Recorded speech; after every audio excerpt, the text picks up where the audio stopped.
Assalamualaikum warahmatullahi wabarakatuh. Bismillahirrahmanirrahim. Alhamdulillahi rabbil alamin. Wabihi nasta'in. Wassalatu wassalamu ala rasulillah wa ala alihi wa sahbihi wa man walah. Rabbi syrah li sadri wa yassir li amri wahlul uqdatan min lisani yafqahu qawli. Subhanaka la ilma lana illa ma 'allamtana innaka antal alimul hakim. Allahumma ij'al jam'ana hadza jam'an marhuman wa tafarruqana min ba'di hadza tafarruqi ma'suman. Wa qala Allah ta'ala fil Qur'anil Karim ba'da a'udzu billahi minasyaitonir rajim. Qul inna salati wa nusuki wa mahyaya wa mamati lillahi rabbil alamin. La syarika lahu wa bidzalika umirtu wa ana awwalul muslimin. Wa qala Rasulullah sallallahu alaihi wasallam wa huwa as-sadiqul masduq, kullu ummati yadkhuluna al-jannah illa man aba. Qila man ya'ba ya Rasulullah? Qala man ata'ani dakhala al-jannah wa man asani faqad aba, atau kama qala. Yang kita hormati, yang kita muliakan, Tuan Haji Ismail bin Razali, pengerusi jawatan kuasa pengurusan Masjid Darussalam Kampung Baru berserta dengan seluruh ahli jawatan kuasa pengurusan masjid. Yang kita muliakan barisan para imam, petugas-petugas masjid serta sukarelawan masjid. Seterusnya tuan-tuan, puan-puan, muslimin, muslimat rahimakumullah. Pertama dan selamanya kita merafakkan, kita memanjatkan puji syukur kehadirat Allah Subhanahu wa taala di atas pelbagai nikmat yang telah sedang dan akan kita perolehi daripada Allah Subhanahu wa taala.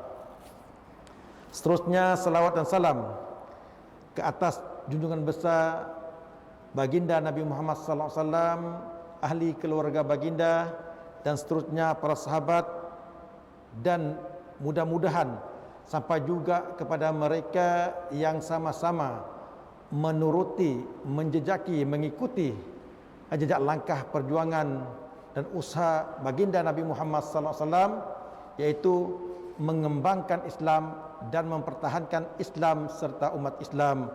Amin ya rabbal alamin. Muslimin muslimat rahimakumullah. Alhamdulillah kita diberi kesempatan sekali lagi untuk sama-sama berada di dalam rumah Allah yang mulia ini, di dalam majlis yang penuh berkah ini.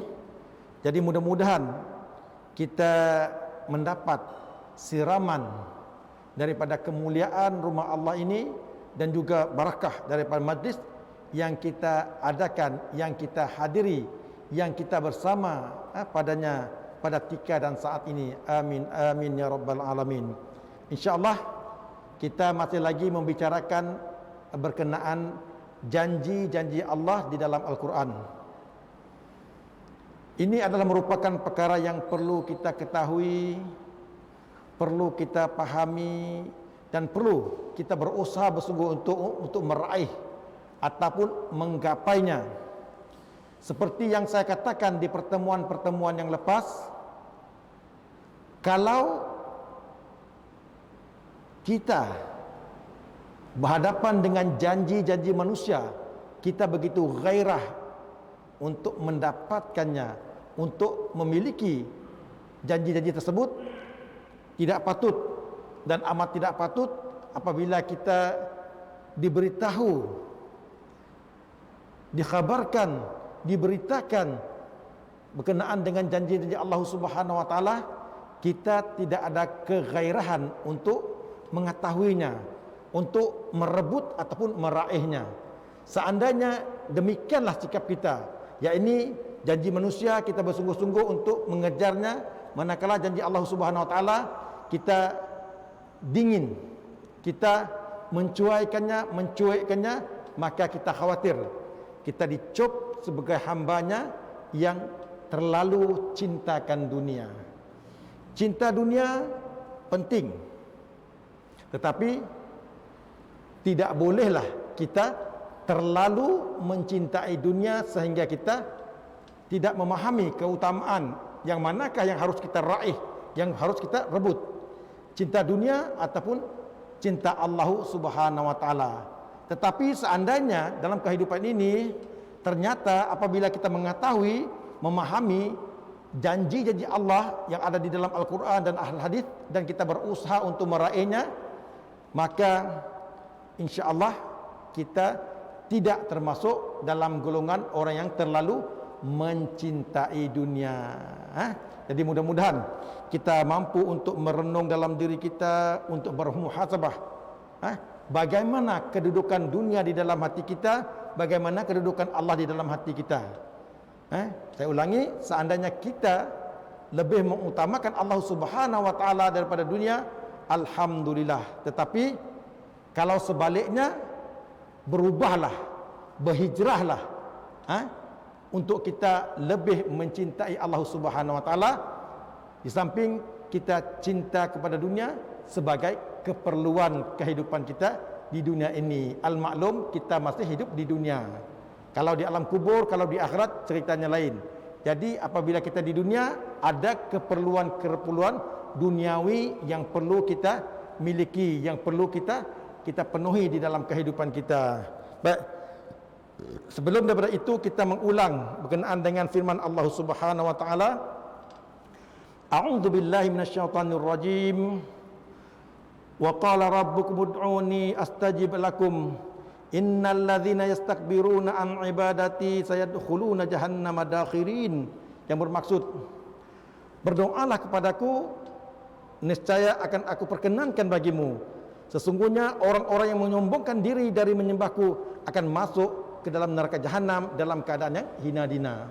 Ada dua benda yang saya sebut di pertemuan-pertemuan yang lepas. Pertama, ud'uni, mohonlah, mintalah, berdoalah kepadaku, aku akan memperkenankan. Mana Allah menyuruh kita meminta kepadanya. Yang kedua, kita khawatir seandainya kita tidak meminta, tidak memohon ataupun tidak berdoa kepada Allah Subhanahu wa taala, takut kita dicop sebagai hambanya yang sombong. Seolah-olah kita tidak perlu ataupun memerlukan Allah Subhanahu wa taala di dalam kehidupan kita. Padahal di dalam kehidupan itu macam-macam benda yang kita lalui dan macam-macam kesusahan dan kesulitan yang menimpa diri kita. Padahal Allah memberi jalan keluar. Di antaranya memohon, meminta, berdoa kepada Allah Subhanahu wa taala, ditunjukinya jalan keluar kepada kita, namun kita tidak menggunakan jalan tersebut, wasilah tersebut, kita khawatir kita dicop sebagai orang yang sombong. Na'udzubillah min dzalik. Baik. Kita telah mengetahui fadilat ataupun keutamaan serta ada apa dengan doa yang kita pohon. Kita pergi kepada contoh-contoh doa yang perlu kita minta kepada Allah Subhanahu wa taala. Di pertemuan yang lepas kita telah membicarakan tentang doa yang biasa kita dengar. Rabbana atina fid dunya hasanah wa fil akhirati hasanah wa qina adzabannar. Kita meminta hasanah. Kita meminta hasanah kepada Allah Subhanahu wa taala, seterusnya kita minta dilindungi daripada azab ataupun siksaan api neraka. Kita pun dah faham apa itu hasanah. Banyak sekali tafsiran, pandangan para ulama berkenaan dengan hasanah. Yang akhir sekali, hasanah maksud dan kehendaknya si lain dan si bukan, yaitu kita minta kejayaan di dunia dan di akhirat daripada Allah Subhanahu wa taala, dan kejayaan yang hakiki seperti yang saya katakan di pertemuan-pertemuan yang lepas, apabila kaki kita berjaya membawa tubuh kita masuk ke dalam syurga dengan izin daripada Allah Subhanahu wa taala. Itulah hasanah, itulah kejayaan yang hakiki yang harus kita ketahui, yang perlu kita pahami, yang perlu kita benar-benar memohon dan meminta kepada Allah Subhanahu wa taala. Walaupun kejayaan ini dua, sama ada kejayaan di dunia ataupun kejayaan di akhirat, dua-dua aja kita perlu minta, kita boleh minta kepada Allah Subhanahu wa taala, kerana Allah berjanji kalau kita minta, Nya akan memperkenankan. Apa ya? Itu doa yang telah kita minta daripada Allah Subhanahu wa taala. Saya ulang benda ini 2-3 kali supaya melekat di minda kita, supaya melekat di hati kita, Apa yang ada di dalam hati ia akan terpancar melalui panca indera kita. Ini penting. Setiap kali saya akan madah akan mengingatkan, dalam berdoa kita kena bijak. Di samping kita mengharap hasil daripada doa ya, kita si lain dan si bukan, kita mengharap kebaikan, pahala daripada doa yang kita pohon. Maka kita kembali melihat apa yang disabdakan oleh baginda Nabi Muhammad sallallahu alaihi wasallam. Barang siapa yang memohon keampunan bagi orang yang mukmin, laki-laki dan perempuan, maka Allah akan mencatat baginya dengan setiap orang-orang mukmin laki-laki dan perempuan dengan satu kebaikan. Saya dah beritahu di pertemuan yang lepas. Kita minta keampunan sama ada diri kita, kedua ibu bapa kita, isteri kita, pasangan kita, anak-anak kita, keluarga kita, jiran kita, masyarakat kita, seluruh umat Islam di seluruh dunia ini. Seorang yang kita minta sama ada laki-laki ataupun perempuan, satu kebaikan yang Allah Subhanahu Wa Taala berikan kepada kita. Minta maaflah, saya terus terang cakap bukan nak ngano, bukannya nyindir, bukan apa. Bagi kita yang umur 40-an, 50-an, 60-an dan ke atas, gunakan peluang tu. Udahlah kita si rajin nak mula amal-amal yang berat-berat. Allah tunjukkan amal yang mudah tu. Kita berdoa, Allahumma ghfirli wali walidayya warhamhuma kama rabbayani saghira. Allahumma ghfir lil muslimina wal muslimat wal mu'minina wal mu'minat al ahya'i minhum wal amwat. Ya Allah, ya Tuhanku, keampunkanlah segala dosaku ya Allah. Keampunkanlah segala dosa kepada ibu bapaku ya Allah. Keampunkanlah segala dosa seluruh umat Islam sama ada masih hidup atau telah meninggal dunia. Seorang aja satu kebaikan. Saya ulangi, berapa bilion umat Islam yang ada di muka bumi ini semenjak di awal Islam hinggalah ke akhir zaman. Kita berdoa. Dan saya ulangi, setiap kali kita berdoa dicatat. Bukan sekadar dicatat, diberi satu kebaikan untuk kita. Subhanallah. Kerjanya senang aja. Berdoa ataupun mendoakan keampunan kepada orang mukmin, baik laki-laki ataupun perempuan. Subhanallah, sayangnya Allah dengan kita, kasihnya Allah dengan kita, rahmatnya Allah dengan kita. Kerja senang tapi gaji besar. Kerja mudah, ganjarannya hebat yang disediakan oleh Allah Subhanahu Wa Taala. Dan kita kena faham, apabila kita mendoakan kepada saudara-saudara iman kita, kita bukan sekadar akan meraih hasilnya di akhirat nanti, di dunia pun dapat kita akan merasakan. Makin kita sering mendoakan orang lain, insya-Allah hati kita makin tentram. Percayalah, mun kita pernah mendoakan orang lain, hati kita akan gelisah. Itu satu. Yang kedua, kadang-kadang berlaku hukum karma. Hukum karma apa maksudnya? Kita buat tok yang kita dapat. Kita mendoakan orang lain, insya-Allah Allah akan menggerakkan hati-hati setiap mukmin untuk mendoakan kita. Kita tu, aduh ya Allah ya Tuhanku, buka buku 35 macam-macam olahan kita daripada mula balik sampai umur 30 sampai 40 sampai umur kini tu lah, macam-macam minat macam. Pen biru ada, pen merah ada, pen hijau ada, pen hitam ada, ditulis di sia. Tulisan Cina, tulisan Tabi, tulisan Melayu, semua ada di dalamnya mau dibuka. Boleh kita dolok, tapi Allah kasih dengan kita, dipanjangkan umur kita. Kemudian bukan sekadar kita dipanjangkan umur oleh Allah Subhanahu Wa Taala, kita diberi hidayah sehingga kita dapat datang ke masjid itu. Bukan sekadar hidayah, Allah sehatkan tubuh kita, Allah lapangkan masa kita, Allah apa lagi, beri kekuatan mental, fizikal sehingga kita dapat datang ke masjid, ke surau, ke tempat-tempat pengajian. Si kasih, si sayang apa Allah dengan kita. Jadi saya menganjurkan untuk diri saya dan tuan-tuan perempuan sekalian, ada kesempatan si kira di masjidkah, di rumahkah, di pejabatkah, di mana-mana, sedang dalam jambannya dah, doakan. Simple aja. Allahumma ghfirli wali walidayya warhamhuma kama rabbayani saghira. Allahumma ghfir lil muslimina wal muslimat wal mu'minina wal mu'minat. Kalau si pandai bahasa Arab, pakai bahasa Melayu. Ya Allah ya Tuhanku, keampunkanlah segala dosaku ya Allah. Keampunkanlah segala dosa kepada ibu bapaku ya Allah. keampunkanlah segala dosa seluruh umat Islam di dunia ini, sama ada masa hidup ataupun yang telah meninggal dunia. Sentiasa saya ulang benda tu. Sebab apa saya ulang? Biar kita sentiasa ingat kerja mudah tapi fadilat, keutamaan dan ganjarannya besar di sisi Allah Subhanahu wa taala. Saya ulangi, kalau kita nak baca Quran, baca ya Allah, baru a'udzubillah udah ngantuk dah nguap kita. Nak qiyamul lail lagi dahsyat, nak puasa sunat lagi dahsyat.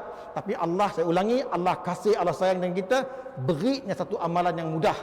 Tetapi fadilat, keutamaan, kelebihan yang begitu banyak. Saya ulangi, rugi, rugi dan rugi. Mun kita ada kesempatan namun kita tidak mahu mendoakan untuk diri sendiri, kedua ibu bapa kita, pasangan kita, anak-anak kita, keluarga kita, jiran kita dan seterusnya, masyarakat sama mukminin ataupun mukminat, muslimin ataupun muslimat, rugi, rugi dan rugi. Baik, kita langgar lagi apa hebatnya bila kita mendoakan baik.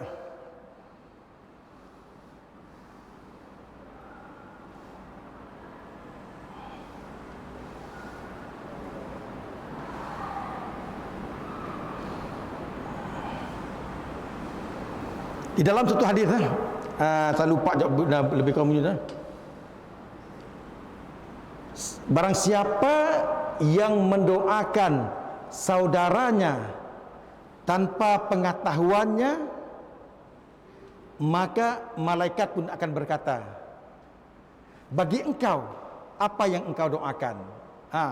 Mun kita contohnya kan mendoakan keampunan kepada saudara kita tanpa pengetahuannya.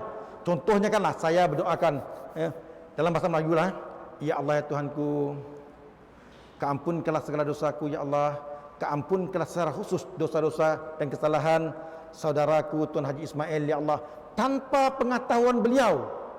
Apa kata malaikat? Bagi engkau apa yang engkau doakan. Bagi engkau apa yang engkau doakan. Saya lupa nak memasukkan hadis tu tadi. InsyaAllah kalau pertemuan yang akan datang saya akan masukkan lagi. Baik. Apa istimewanya apabila kita mendoakan yang demikian? Pernah saya sebut di pertemuan-pertemuan yang lepaskan, kadang-kadang mulut kita terlanjur terlepas mengumpat orang lain, termasuk kawan kita, termasuk geng kita, termasuk saudara kita. Terlepas mulut kita nak mengumpat. Mun kita nak datang menjumpainya minta maaf, berani kita? Tu tapi si kita berani. Dengan ego kita yang tinggi, dengan malu, dengan takut kita nak agaknya minta maaf. Tu tapi si kita berani madah Tuan Haji minta maaf hari-hari.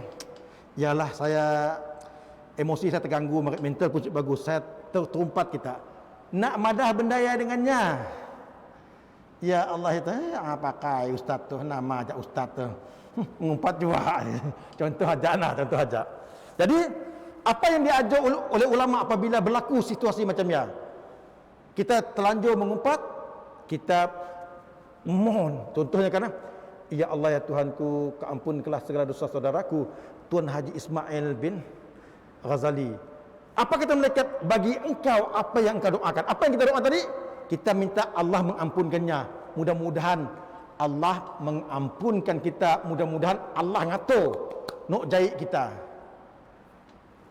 Yang ngatur mungkin Allah lapangkan hati kita, beri kekuatan dengan kita untuk minta maaf dengannya, ataupun Allah lembutkan hatinya sehingga dua benda. Kita berani minta maaf, nya berlapang dada, berbesar hati untuk menerima permohonan maaf daripada kita. Tapi saya ulangi, bukan senang kita nak jumpa orang untuk minta maaf. Jadi doakan saudara kita secara diam-diam tanpa pengetahuannya. Pahala besar dan kita akan mendapat apa yang kita doakan. Kita doakan kesihatan untuk Haji Tuan Haji Awang Zaini. Kita akan dapat apa yang kita doakan. Kita mintanya lapang minda, lapang hati, kaya jiwa, kaya hati. Kita pun akan dapat apa yang kita doakan. Saya ulangi, kasihnya, sayangnya, rahmatnya Allah dengan kita. Kita si mampu mula amal-amal yang besar, tapi nak kecil diberi jalan kita, tetapi nak kecil pada amalan, besar pada fadilat dan keutamaan. Saya tekan lagi dan lagi benda tu, jangan sampai kita sik mulah. Jangan sampai kita sik mulah. Nak besar kita sik larat. Tiap Jumaat nengkal 50 dalam tabung, 3 minggu ngenang. 3 minggu ngenang 50 di dalam tabung. Si mampu kita buat amal-amal yang besar, amal-amal kecil yang harus kita usahakan. Baik. Seterusnya kita melihat doa yang boleh kita amalkan. Saya ulangi tadi. Mintalah kepada Allah Subhanahu wa taala doa keampunan kepada orang laki-laki beriman dan orang perempuan yang beriman, orang laki-laki yang muslim dan orang perempuan yang muslimah. Saya ulangi, Allahumma ighfirli wa liwalidayya warhamhuma kama rabbayani saghira. Allahumma ighfir lil muslimina wal muslimat wal mu'minina wal mu'minat al ahya'i minhum wal amwat. Satu orang satu kebaikan, berapa bilion umat Islam, umat yang beriman di dunia itu yang Allah akan beri balasannya kepada kita. Saya ulangi, kita akan mendapat balasannya di dunia itu dan kita akan mendapat balasan yang berlipat ganda. Itu janji Allah di akhirat kelak. Seterusnya doa yang boleh juga kita amalkan. Okey. Doa tu.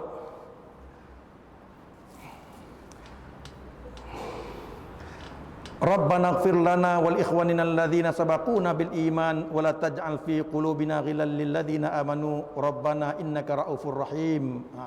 Mata saya pun cik bapa clear juga. Sebenarnya makin cermin mata accent juga cik mau okey. Saya ulangi. Rabbana ighfir lana wal ikhwanina alladhina sabaquna bil iman wa la taj'al fi qulubina ghillan lil ladzina amanu rabbana innaka raufur rahim. Raufur rahim yang bermaksud, ya Rabb, wahai Tuhan kami, beri ampunlah kami dan saudara-saudara kami yang telah beriman lebih dahulu dari kami, dan janganlah engkau membiarkan kedengkian dalam hati kami terhadap orang-orang yang beriman. Ya Rabb, sesungguhnya engkau Maha Penyantun lagi Maha Penyayang. Dalam surah Al-Hashr ayat yang ke-10. Seperti yang saya katakan, kalau boleh kita kutiplah, kita galilah, kita ambillah doa-doa daripada Al-Quran. Okey, saya ulangi sekali lagi maksud doanya. Ya Rabb kami, wahai Tuhan kami, beri ampunlah kami dan saudara-saudara kami yang telah beriman lebih dahulu dari kami, dan janganlah engkau biarkan kedengkian dalam hati kami terhadap orang-orang yang beriman. Ya Rabb kami, wahai Tuhan kami, sesungguhnya engkau Maha Penyantun lagi Maha Penyayang. Itu doa yang boleh kita amalkan insyaAllah. Jadi ada dua benda di situ yang kita minta. Yang pertama tadi keampunan lah. Yang penting juga adalah kita minta kepada Allah Subhanahu Wa Taala agar membuang kedengkian.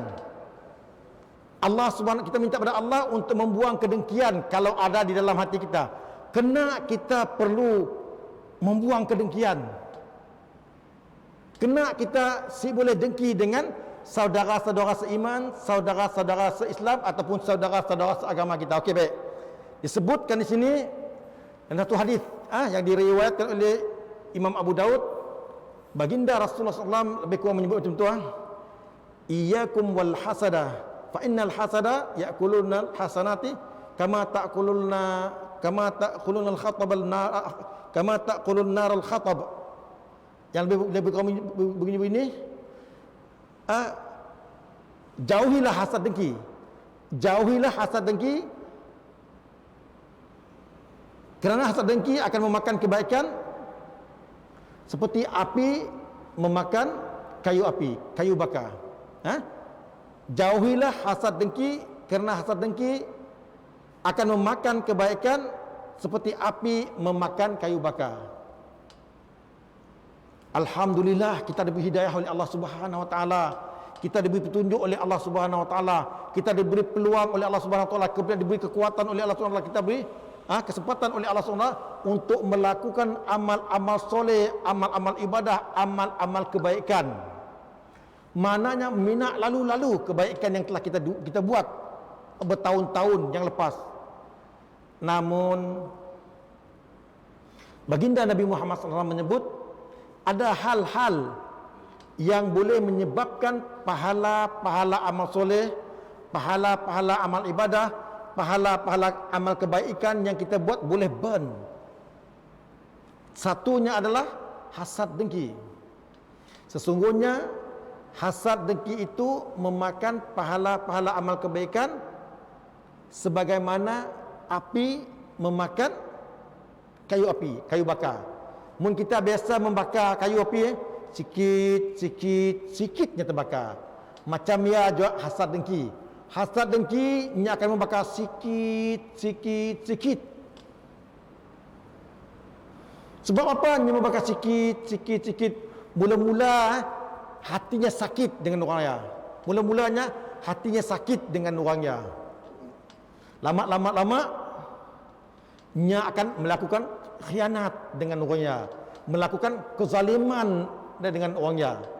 Nya mungkin mengumpat, mungkin memfitnah, mungkin lebih dahsyat lagi nya boleh mendatangkan kemudaratan kepada fizikal, mental dan spiritual orang yang didengkinya ya tadi.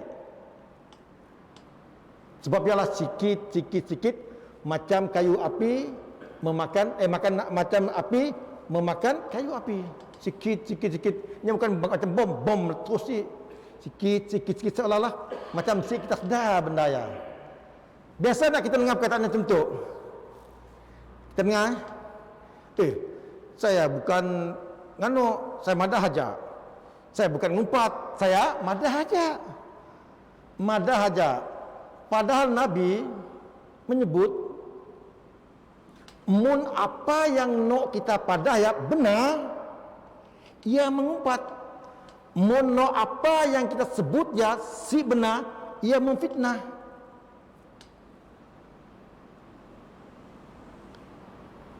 Bila kita nanggap aib seseorang kan, salah laku seseorang, kita bercerita.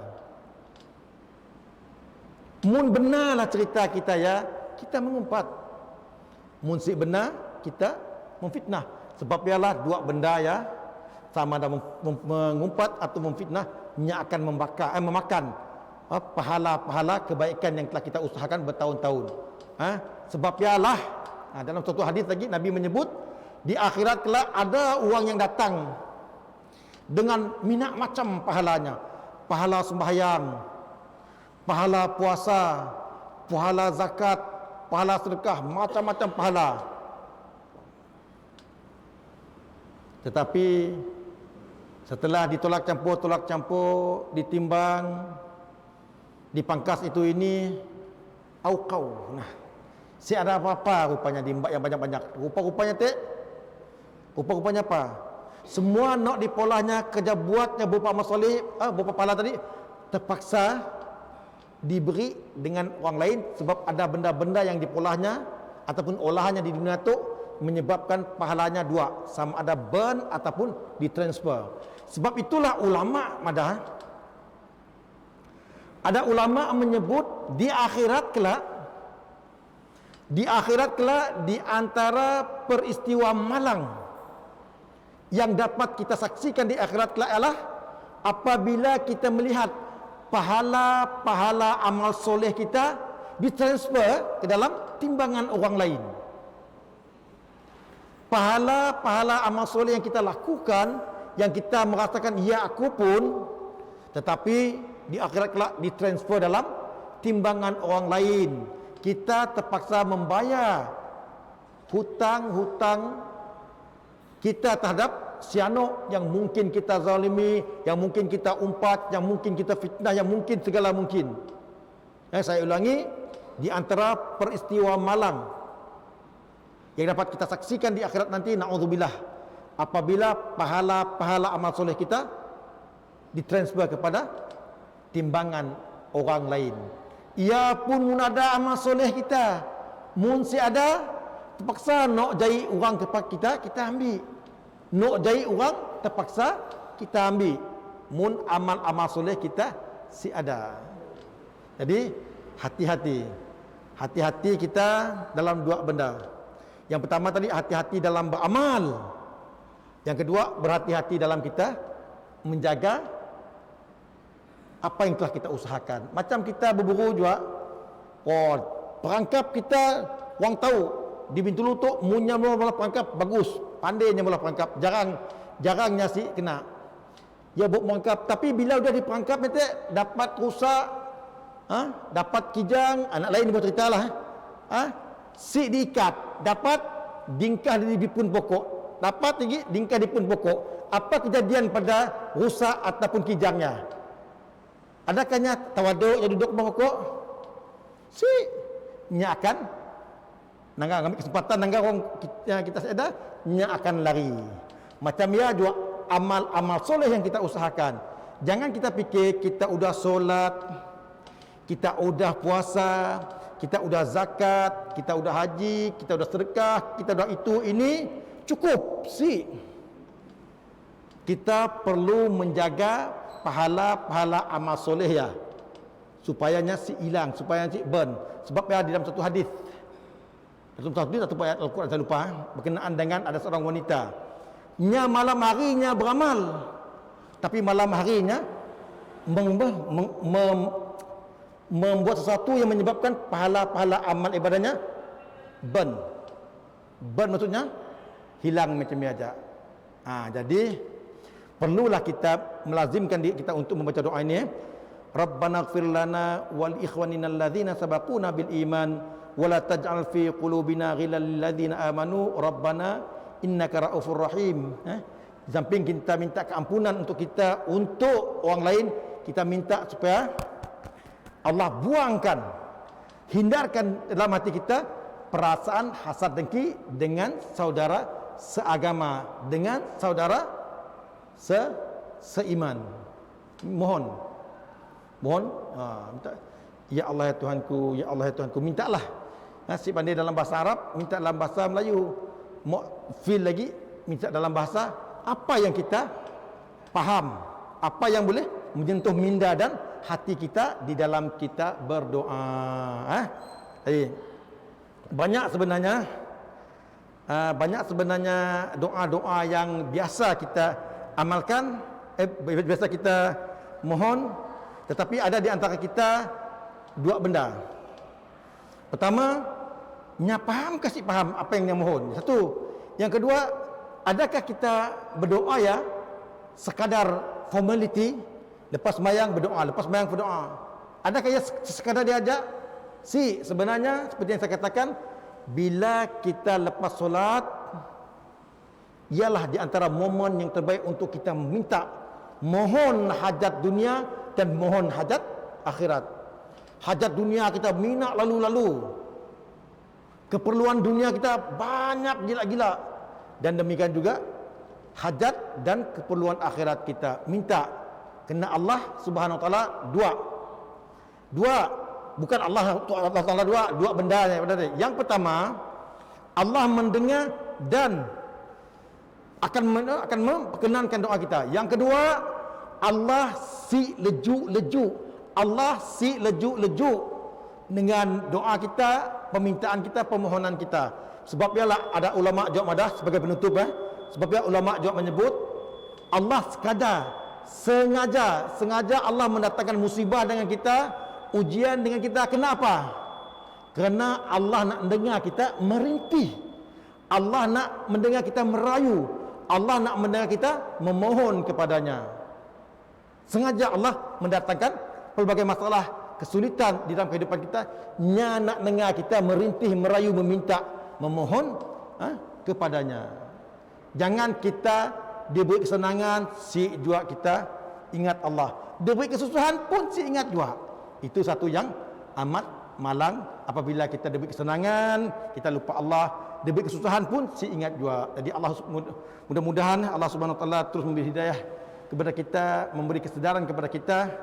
Perlulah kita menggunakan kesempatan hidup untuk kita berdoa lagi dan lagi, kerana seperti yang saya katakan, doa satu amalan yang mudah, tetapi fadilat, keutamaan yang begitu besar yang Allah Subhanahu wa taala berikan kepada kita.